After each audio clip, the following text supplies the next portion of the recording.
It hurts. So I did a thing. I shouldn't have spent money, but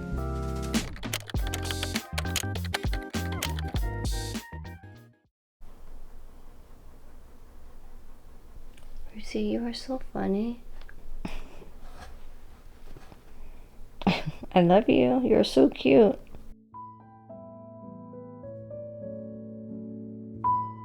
Hi, it's good to see you, and thanks for being here today. Let me take you through what I've been up to for the past couple of weeks. Well, I've been working assiduously, studying every weekend, and I've also been thinking a lot about the future. I don't know if it's cabin fever, but sometimes I feel like I'm suffocating, figuratively and literally. There's just a heaviness in my chest that I feel, a listlessness throughout my body. I think it's maybe because of the decreasing female hormones, but also knowing I've never taken a real chance to live the life I want.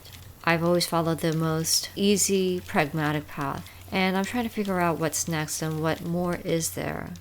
And I know I'm not the only one that feels that way. Of course, I am very grateful for everything that I do have, and I'm not going to take that for granted. I think what I have right now is a bad case of analysis paralysis, trying to think about my future. So while I tackle this complex feeling of trying to figure out what I need to be doing, and with the help of my therapist, I'm just living day to day.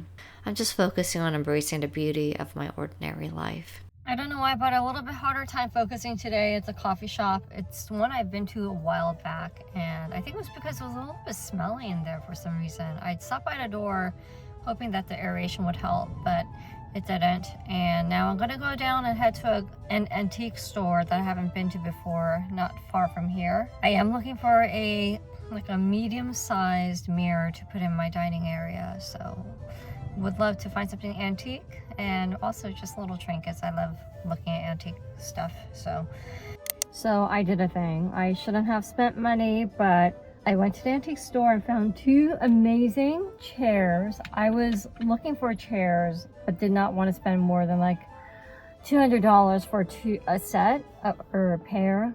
Only 38 bucks each for an antique solid wood chairs. I think it was made in Finland, and they just reupholstered the seats. It was so comfy, total steal. So I'm very happy, and now I'm going to switch up my dining area a little bit more. I wanted to get rid of the bench because I feel like that bench that I have is more suited for like side seating, not as like a primary dining seating. And I also found an antique mirror. Well, the frame is antique. It's like from over 100 years ago. It was originally belonging to a museum. I don't know which national museum, but that they put a mirror in there. I was looking for a mirror for the dining area. I found it, and I happen to have one impulse buy, which is it's like a 120-year-old French language book. Yeah, I just love antique books. So I came back from the antique store. I'm trying to move my furniture around. I crushed my foot. I hope I didn't break my feet. It is now blowing up like a balloon, and I ran it immediately. I ran over to the bathroom kind of stumbling, but I ran it under cold water for like a good 3 minutes. Well, let me at least show off my new dining chairs that I got at the antique store for 38 bucks a piece. If I could just stand up on my feet. Oh! So these are the chairs right here. Sylvie is sitting in one already. I wish you wouldn't. Sylvie, you like it? It just dawned on me that I shouldn't do yoga. I can't stand up. And I can't cancel because it's less than 24 hours from class. I really can't put weight on my right foot. I don't know if I broke my foot. I don't know, should I go to the urgent care? Oh, that's gonna be another $250 out of my pocket. Needless to say, I didn't attend my online yoga class that day or the next day. Several days later, I tried, and I suffered. Maybe that wasn't too smart because I have a bad contusion and it hurt to flex my toes, so I couldn't fully participate in the class, but I tried my best. On the 22nd, I finally went to the doctor to get x-rays to rule out any broken bones. My entire right foot was very purple, quite swollen, and my ankle and calf started to hurt too.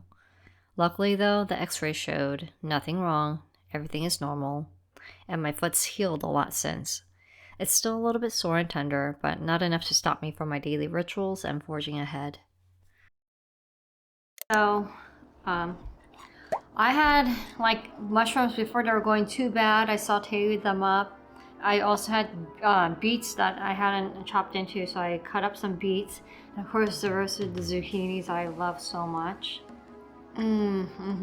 I've only been allowing myself to spend outside money, like outside food money, on the weekends that I go out to the coffee shop where I allow myself a treat of coffee and pastry or some little thing for breakfast, but always below $20. That is the only thing I'm spending money on in terms of like dining out, and basically just cook at home, eat maybe like 2 meals a day max, but most of the time I'm eating one meal that's very high in protein.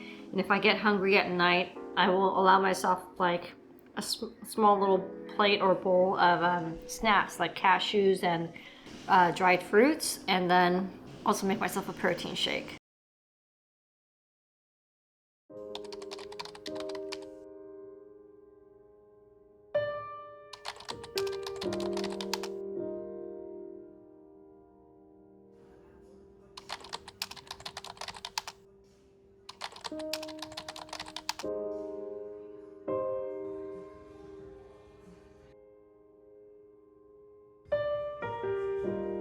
I think when we feel stifled or stuffy, it's a biological and spiritual call to step out of our comfort zone. Sometimes I think it's a good thing to scare oneself a little bit as a reminder how good it feels to have 2 feet firmly planted on this earth. I'm looking forward to getting out in the wild, to rise with the sun and set with the moon, to return to basics by exposing myself to new elements, like this fluffy big coyote wandering too close to my home. He or she is testing new ground to see if it's safe or not. Something I think we need to do more often too. It's admirable how animals seem to do it so effortlessly, without fear, because it's simply a part of who they are. Thank you so much for watching, and see you again very soon.